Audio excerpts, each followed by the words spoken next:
This video was brought to you by CyberGhost VPN. Click the link in the description to get a 79% discount. So over the past couple months, I've made several web shooters that you guys have really liked, and since then, you guys have been flooding my inbox with pictures and videos of the web shooters that you guys made at home, and I just want to say that it really inspires me when I see you guys making stuff for my videos, so thank you to all you guys who submitted those pictures and videos. You guys rock. But what about the rest of you? What about those of you who have wanted to make my web shooters but maybe don't have the right materials? Well, that's right guys, I hear you. I've been reading your comments, I know what you guys are saying, and it seems very clear to me that you guys want me to make a web shooter using more simple materials, since some of the materials I used last time, like the spring and the magnets, can be hard to find for some of you. So that is why I've created this web shooter, which uses very basic materials. All I used to make it shoot are pen springs. And by the way, guys, see, I listened to your comments, which is why you should comment down below right now what you want me to make next. Before I show you guys how I made this web shooter, let me tell you about today's sponsor, CyberGhost VPN. In case you don't already know what a VPN is basically something that allows you to change the location of where you're accessing the internet from. With CyberGhost, you can change locations almost instantly with just a simple press of a button, and changing your location comes with a lot of different perks. By changing your location, you'll have access to blocked content in your region from over 30 streaming services, as well as different websites, video games, social media platforms, and basically everything else that's blocked in your country. Another advantage of having a VPN is that you'll be totally safe and secure when using public Wi-Fi. Public Wi-Fi can actually be a very easy means for people to steal your private information, and with public Wi-Fi being so common these days, it's really beneficial to have a VPN so that your information is encrypted and stays safe. CyberGhost hosts thousands of servers across over 90 countries, and with just one subscription, you'll be able to protect up to 7 devices at a time, whether you're on Windows, Mac, iOS, Android, or pretty much any other device. If you use my link in the description, you can get 79% off the original price, which comes out to just $2.75 a month. The best part is that they've got a 45-day money-back guarantee, so it's absolutely risk-free.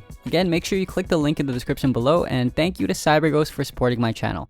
I left links in the description to all the materials I used, and also included free downloadable templates, which you can find in the description as well. Also, I numbered all the pieces in the order that they appear in this video, so they should be very easy to follow. The first thing I did was build the general shape of the web shooter using some 1/8 inch corrugated cardboard. I used some white glue to glue the pieces together, and doing that just gives me more time to position the pieces and make sure they line up perfectly before drying.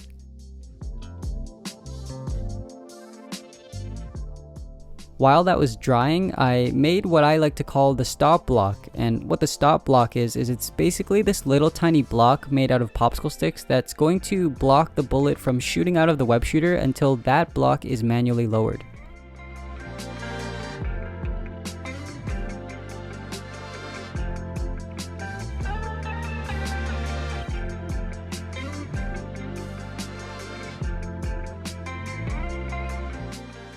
At this point, I connected the stop block to the web shooter using duct tape and super glue.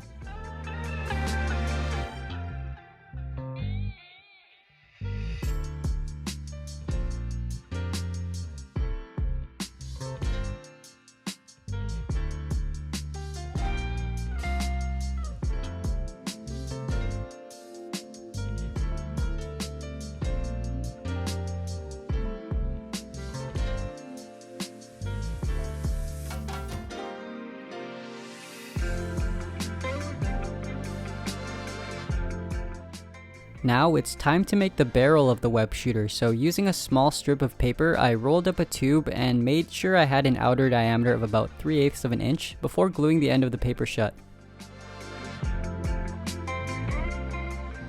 Since this barrel is made out of paper, I thought it would be a good idea to strengthen it using some super glue. On the tip of this web shooter, you'll notice that there's this sort of nozzle looking piece, and for that I thought of using the nozzle from a bottle of Elmer's glue since it actually has a pretty identical shape and texture. Before I could do that though, I just simply emptied out the bottle of glue into a separate container because obviously the cap for the bottle will be destroyed. So what I'm going to do with this nozzle is first disconnect it from the rest of the cap, and then from there I can slice off both ends and end up with something that looks like this.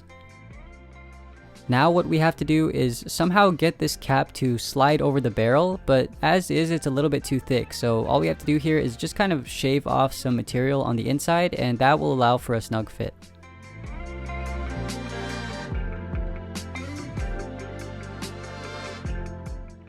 Alright, well the next thing I did was make this tiny ring out of some tissue box cardboard and then hardened it with a couple layers of super glue.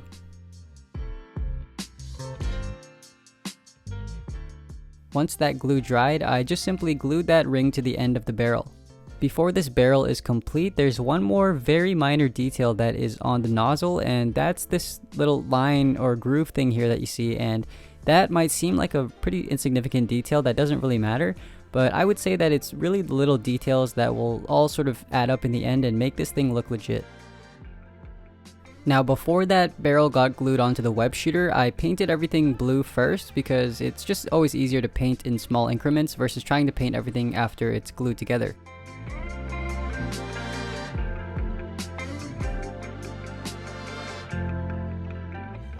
Moving on, it's time to make the bullet now, and for that I'm going to use a toothpick. Of course, the bullet is basically that thing that's going to shoot out of the web shooter and drag all of that string behind it to make it look like we're shooting web. Alright, well here's the secret behind how this web shooter is going to be able to shoot so far even though we're just using pen springs. So the trick is simply to use multiple pen springs and then link them together like this. Now this chain of springs is pretty long as you can see here, and if you were to glue this inside the barrel it would stick out a lot. So rather than gluing it inside the web shooter, I'm going to glue it on the bullet, and then that way when we load the bullet into the barrel, the springs will compress all the way down and create enough tension to burst out of the web shooter as soon as that stop block is lowered.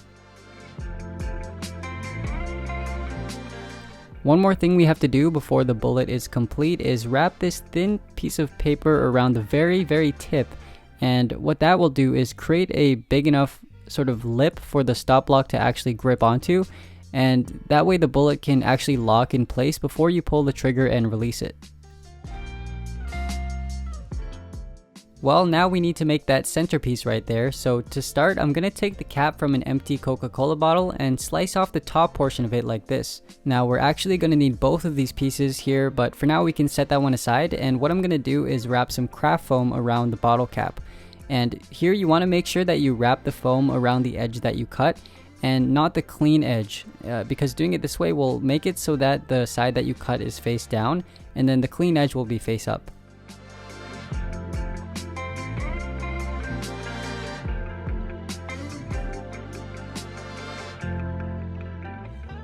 Next, what I do is I take this additional piece of foam here and carefully wrap that around the bottle cap on sort of like a slant almost. And what that will do is give us this kind of beveled edge look that we're going for, as you can see right there. After that, I went ahead and sliced off this portion of the foam right here to create this opening. And the reason we're doing this is to make room for another piece that we're going to slot in there later on. So now would be a good time to paint that piece blue, and once that dried, I retrieved the other piece of the bottle cap that I cut off earlier, and I'm going to use this for that big red chip that's in the middle. Now before I can do that, I need to trim it down so it can actually fit inside, because that red chip definitely won't fit right away. Obviously we don't want this Coca-Cola logo on here, so let's just go ahead and sand that off. And I'm just going to clean it up using a red Sharpie.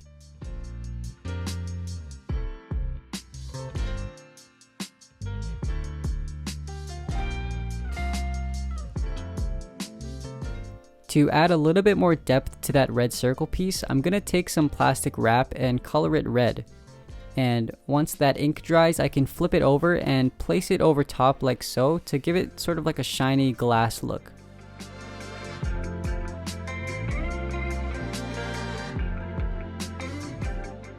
Once that dried, I went ahead and super glued that red circle piece to the inside of the blue piece.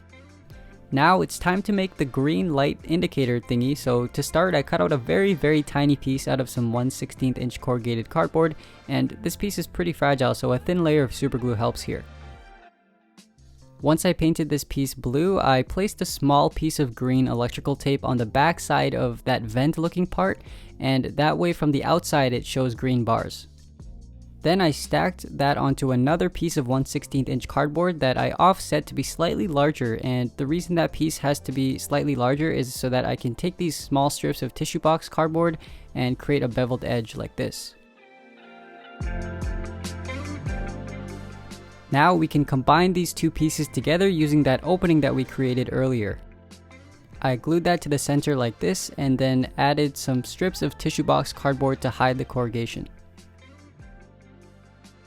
Using some more tissue box cardboard, I'm gonna go ahead and make the web cartridge now, which is essentially a little box that all your string is gonna be stored in before it all shoots out.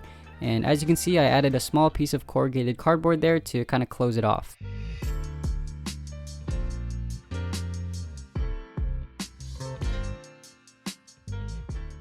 Now that web cartridge is going to slide into that slot right there, but to keep it from falling out, I had to stick a small piece of craft foam to some clear tape and place that inside of the slot to make sure the web cartridge could stay in by friction.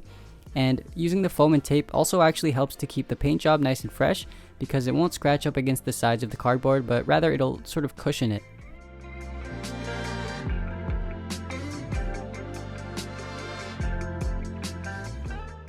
Now I had to make all those tiny little watch gears that you see all around the edges of the web shooter, so I cut those out using tissue box cardboard. Now, I just want to let you guys know that I didn't include any of these tiny little gear pieces in the template, simply because these pieces are just ridiculously small and detailed that you would literally be better off looking at reference photos and creating the pieces yourself versus trying to use the templates. It's just not practical to use templates for pieces this small in my opinion. But one tip I can give you is make sure you use a razor sharp blade, guys, because there's absolutely no way you'll be able to cut these out with a dull blade.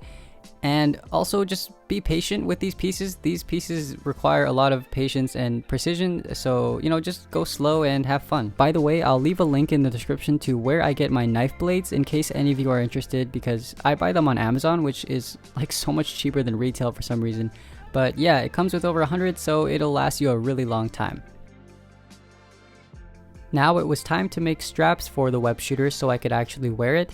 And to do that, I used a strip of red duct tape that I measured out in advance to make sure it would wrap around my wrist perfectly, so you'll want to do the same as well.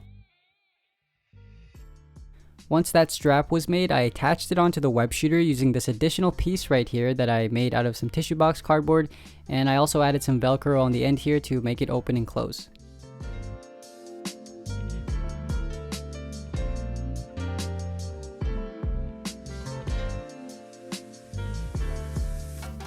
So now we need some way of being able to pull the trigger, or in other words, pull the stop block down so it can actually release the bullet. So what I did was I used some fishing line and attached that to the stop block using a little tiny hole that I made in advance earlier when I was making the stop block.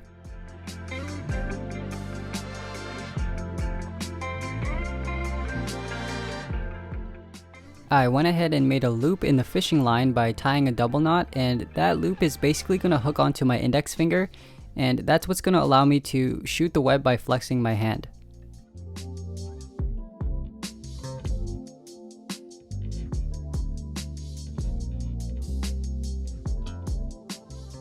So now we can do a little test run to see if this actually shoots properly. So I can load the bullet into the barrel like this, lock it in, and then flex my hand.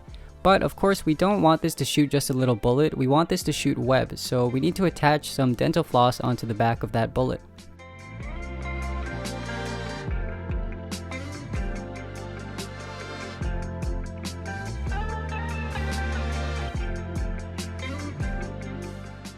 The last thing we have to do before this web shooter is complete is make a reloading stick that will allow us to load the string into the web cartridge easily. So here is how you prepare the web shooter. First, you slide the bullet into the barrel and lock it in. Then you want to pull that string all the way through to the back.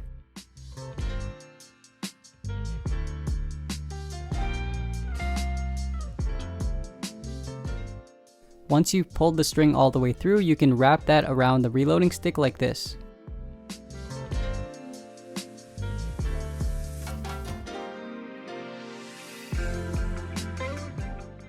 Then simply push all of that string down into the web cartridge and then insert that web cartridge into the web shooter.